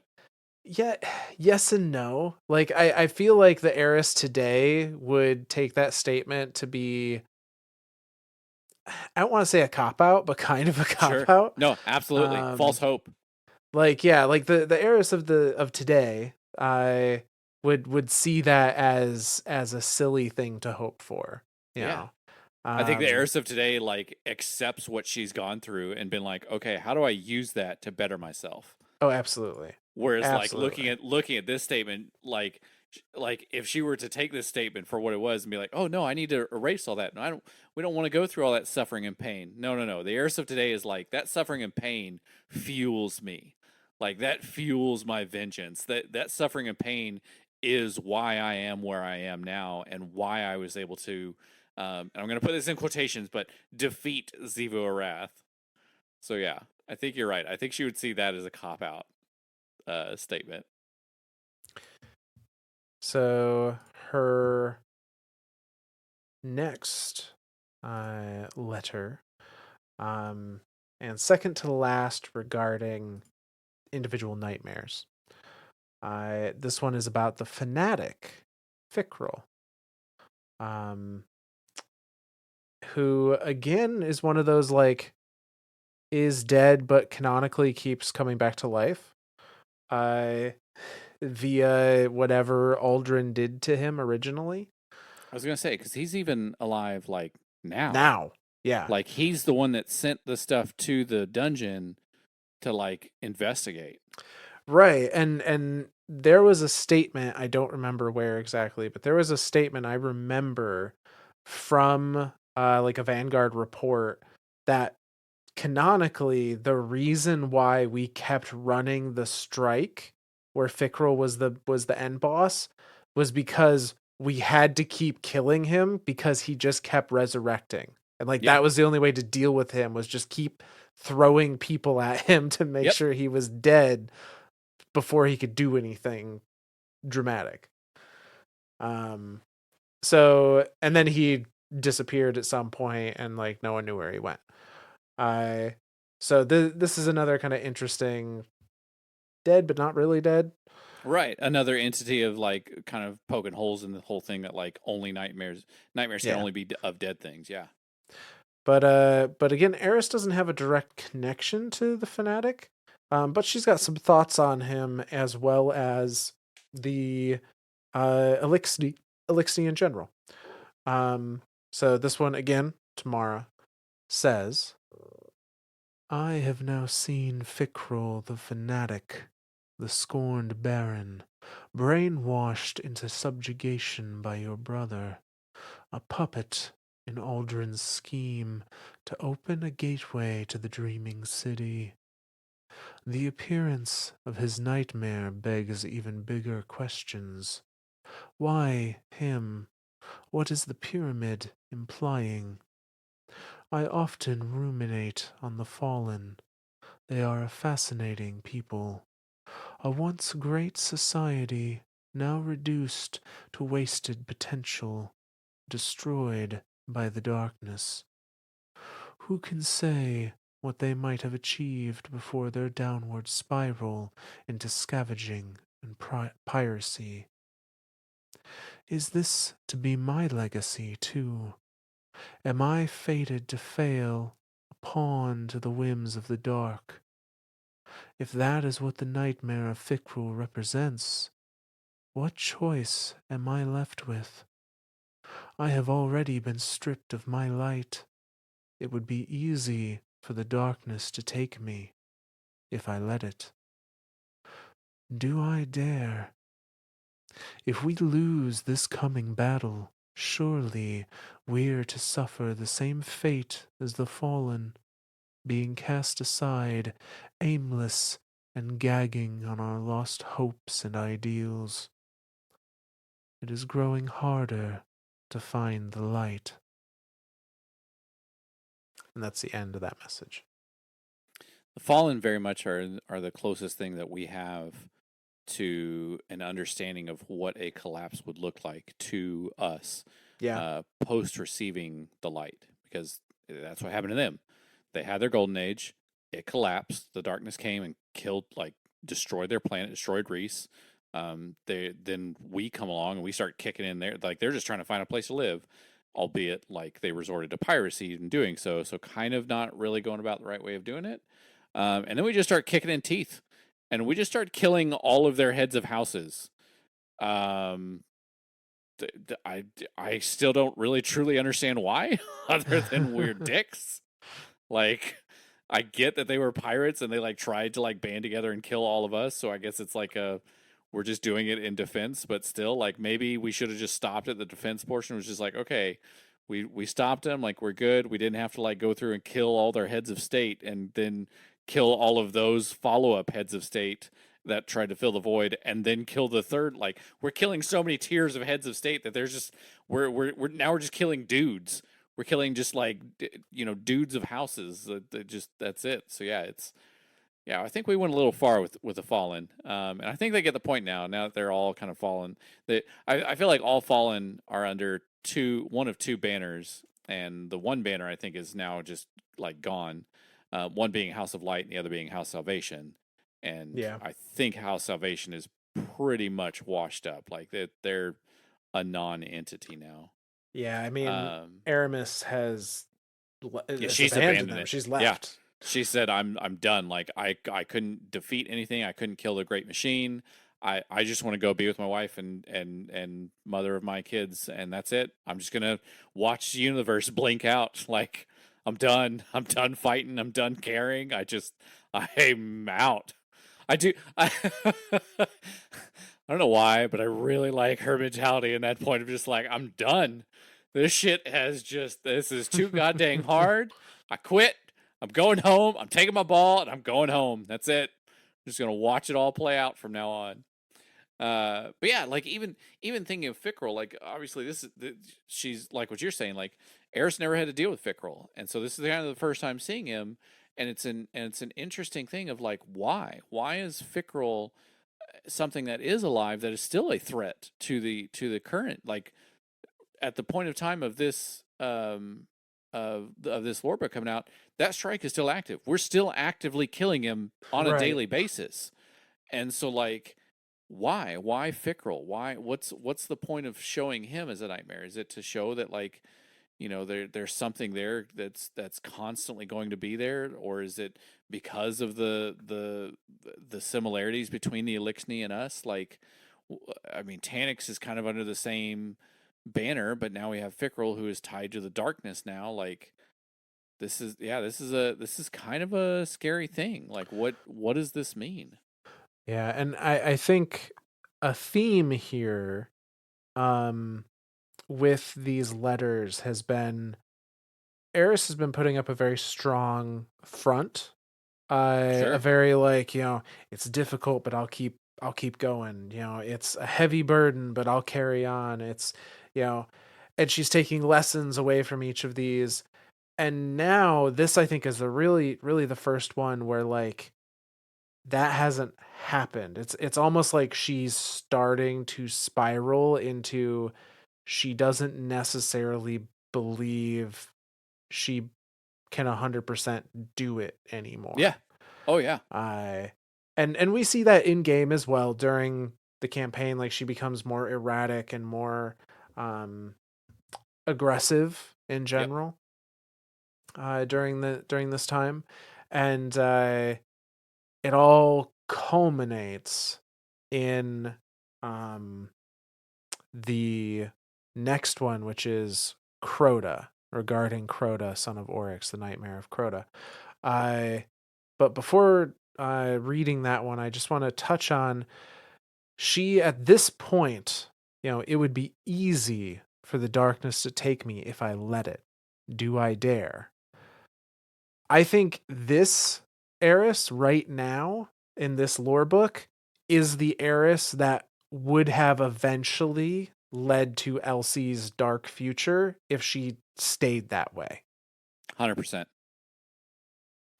Like she just spiraled into such negativity, almost willing to right on the edge of willing to just give in to the dark. Um like yeah, I think if Eris had made some different choices during Shadowkeep, we would have had the dark future Yep. essentially. Well, and there was even that scene where she goes up. I think it's yeah, it had to have been inside the pyramid because she goes Yep. up to the statue where the device that the other end of it is connected inside the black garden and it's calling to it like it's trying to communicate out, and that's what eventually how we get divinity. Yep. Um, when she goes up to that statue and like touches it and like stasis starts to kind of form and she like turns towards the camera and gets that like slight smirky grin of like I have found power, and it's like what the fuck did Right. that mean? Like what, she didn't say a single word, just had that like she starts to touch it and she like recoils a bit and then like touches it and like almost embraces it and is like I have found a power I can use. And I, at the time it was like hold the shit on, like what, no Eris, bad Yeah. Eris, don't touch. But now we fully understand that of like her touching the darkness and being able to wield it was her way of being able to wield some type of power again. Yeah. And that's all it truly was for her. Like she didn't mind that it was like she was starting to see that she could ride the gray. She could be dark. And not go completely dark the way that Elsie warned of. Yeah, she was wielding it. It was not wielding her at Yeah. that point. Yeah. Um but no, but before she gets to like that state of mental fortitude to be able to do that, she gets very near a breaking point with this letter to Mara about the nightmare of Crota. So this one goes like this. The worst is upon us. I'm afraid, struggling to control my emotions, my queen. But it is not fear that provokes me. Uncontrollable rage fills me as the nightmare of Crota returns to taunt me for my failures once again. I am always failing. The countless lives taken during the great disaster, my fire team, and my own lost humanity, they have all come rushing back. I am trying in vain to stop a waterfall with a tree branch. I am overwhelmed. I fail again. The eater of hope laid waste to world after world in pursuit of the traveler. My friends, his sword stole their light. Their light. There was never a path to forgiveness with Crota. He had to be eradicated. The peace I felt learning of his demise at the hands of guardians was immeasurable. I took pleasure in his death. I relished in it. The darkness will win. I can sense it already. I swore I would go on. I can no longer swear this. Always failing. relieve me. And that's the end of that message. Dude, this is a sad one. Damn. Like this is pretty near the bottom of the spiral, I Yeah, feel. she just straight up like I mean, well, the crazy thing is she calls it. The darkness will win. It totally Yeah. did. Like she called Yeah. it. Yeah. She's like, nope. I'm just gonna like. I guess I must be doomed to fail. Like I can't stop it from happening. So yeah, I tap out. Come relieve me. Like I'm done.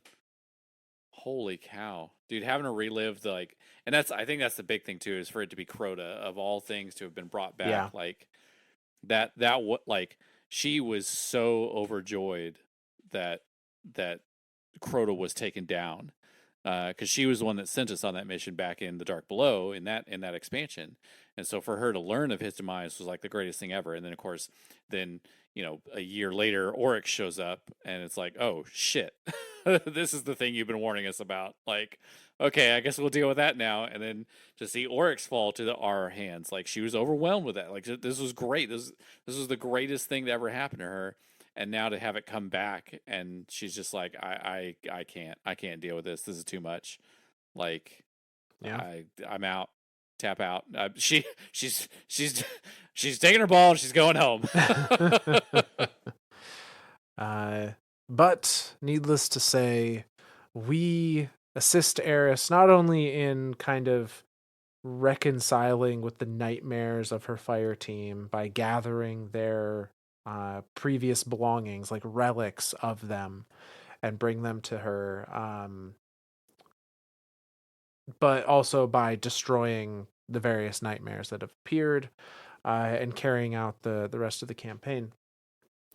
After the pyramid is available, like after they know the method to get in, uh, Eris sends one final, I guess two final letters, but it's one lore entry.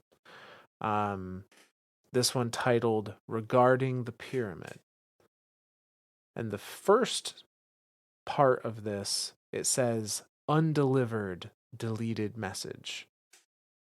And Eris sends this, or would have sent if she hadn't thought better of it, this to the queen. I am at a loss. Never before have I felt so hopeless, so adrift, so tempted. Forgive me for my words, but I understand the allure of the darkness. It is quite a powerful sensation to feel so free of care. My fractured mind thrills at the prospect of recklessly abandoning hope. I cannot say I didn't want it to take me. I was weak. I see this now. I may have faltered, but I endure. Do not mistake my weakness for betrayal. There are more pressing concerns. And that's the end of the deleted message. Uh, and then the message that she actually sends to Mara is this: It is coming, my queen. It's coming for us. We have been manipulated. We are right where it wants us. The darkness orchestrated its plan magnificently. The nightmares were so impeccably calculated to draw us in, make us vulnerable, and leave us exposed. The darkness plans to use us. We are to do its bidding. I do not know how to stop it. I detect no fear on the part of our nemesis. We aren't even a concern. We pose no threat. The darkness needs a reason to fear our light, and I intend to provide it. I have been inside. I have nothing but beautiful and violent words for my report. I will meet you at your throne. That message was actually delivered to Mara. Uh, another message was sent to Ikora, which was also delivered. And the message to Ikora says this: After all that has transpired, I must share my findings with you, for you have remained steadfast and supportive of me where others lacked faith. Having faced so many of the demons that haunted me, I finally feel a sense of closure on the horizon. Pain is something that never truly goes away. It is something you live with, hoping it makes you stronger as you learn to cope. You cannot bury it, nor hide from it. There is power in acknowledging it. That is how we will win. Despair not. Our purpose is good and true. I will not be weighed down in the dark by my past, my mistakes, or my trauma. Instead, I will use them, and they will lift me up into the light. And that is the end of the lore entry as well as this lore book. So yeah, I think the first one, the deleted one, like she really like that was it. Like she was like, I darkness has taken me. I'm dead. I this cool. Bye.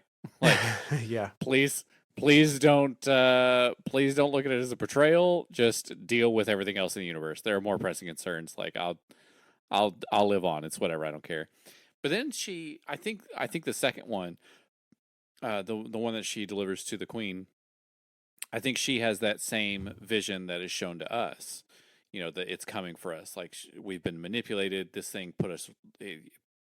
We're right where it wants us. Everything about this has just been perfect. Like it has done exactly what it wanted. We have done exactly what the darkness wanted us to do.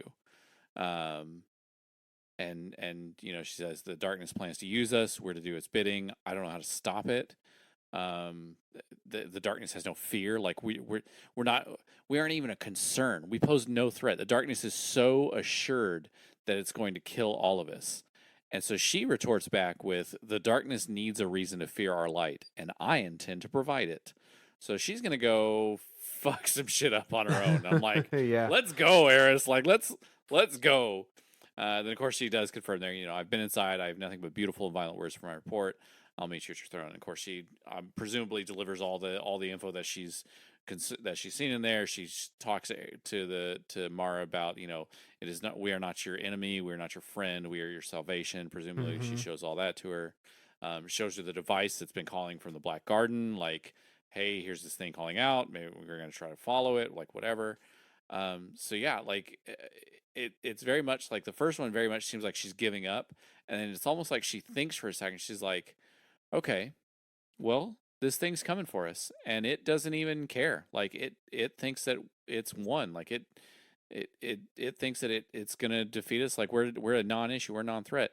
So let's give it a reason. Let's make it fear us. And so yeah, I love the. I think this is like Eris kind of like getting her feet back underneath her, of like, yeah, I I I'm I'm gonna kick some teeth in. Yeah. I like, it may take me some time, but I'm gonna do it, and I'm gonna be the one to show darkness that it can't defeat us. Um, so yeah, and then of course the the letter to Ikora, I love her saying here, you know, pain is something that never truly goes away. It's something you live with, hoping it makes you strong, hoping it makes you stronger as you learn to cope. You cannot bury it nor hide from it. There is power in acknowledging it. That is how we win. Oh my god, dude! Like, use your trauma. Like, don't let your trauma like define you. Like, yeah, being defeated by Crota sucked. get back on your feet, kick some teeth in, and let's go. Like, oh, I'm getting pumped up, Myth. I'm ready to fucking fight. Let's go. Well, and Eris is too, because truly, I think this is the lowest she ever reached that we Yeah. saw. And I think from that point forward, she's kind of, her resolve is set, and it's just an ascending, an ascending like attitude of, Yep. we are going to push this thing back. Every it's almost like she goes inside, she sees that, she gets that feel, like she touches the thing and then feels the darkness and goes, all right, I can use this. And now it starts this, like what you're saying, that ascension, that like, what's the next step? Where do I go next? Yeah. Whose teeth needs kicked in now? Like, let's go. Like, it pumps me up. I'm excited, Myth. I want to kick some teeth in now. Well, let's say you're gonna have to wait until I know. Okay, 4 our months. yeah, I know. But in the meantime, we'll still be here for those long 4 months, doing lore stuff for as long as we can. So that concludes the episode for this episode. We're going to continue on with some more Eris stuff in the next one, and then see where things take us from there. Yeah. Well, do we have any shout outs? No specific shout outs this time around. However, a little bit of an announcement. I posted this up on Twitter, but for those that aren't there or haven't seen it, we are going to be slowly releasing our previous episodes on YouTube now. So we have a YouTube channel, just Myths and Stories, spelled the same as the podcast name. Current plan is the first set of episodes that's going to go up is going to be the Books of Sorrow series. That'll be on Monday that those come out. And every week there'll be a new set of episodes, probably a whole series per week is the plan. And then once the series are taken care of, we'll do some of the more like individual episodes, groups of those, until eventually the YouTube channel catches up with our current content, in which case it will be releasing our newest stuff alongside all the other platforms. Maybe not the exact same time, just because YouTube can be kind of weird about how quickly it wants to let you make stuff public. But for those that prefer the YouTube platform as their place to go, that stuff is going to be up there. Keep an eye out for it. And if you liked what you heard, please, best way to support us is leave a review on your platform of choice. I suppose if it happens to be in YouTube, do the like and comment thing. But if you feel strongly enough that you want to leave a text review, we love reading those. Or you can reach out to us at Myths and Stories, Z instead of an S, on Twitter, or mythsandstories@gmail.com if you prefer email. And you may hear yourself as a future shout out.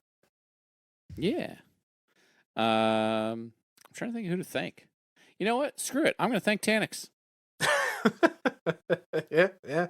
Thank you for providing us boss after boss after boss after boss after boss after boss. I think I'm up to 8 now. Encounters. I swear, if Tanix is in the Pale Heart. Yeah, I'm almost guaranteeing he's in the pale. If he is not in the Pale Heart, I will be sad. If he's not just like some little like mini boss somewhere, like a quick little like boop, I'm just gonna be like, all right, what the fuck? Like, I'm just saying, Tanix has to be in there. He's got to be. Like, there's no way he's not. Like, there's no way that the final dealing of Tanix is Deepstone Crypt. There's no way. We'll find out. So thank you, Tanix, for providing us with several boss encounters. Got anything else, Smith? That's it. Alrighty. Well, then, from all of us lore daddies to all of you guardians out there, we'll see you next time. You found your people. Guardians do love their myths and stories.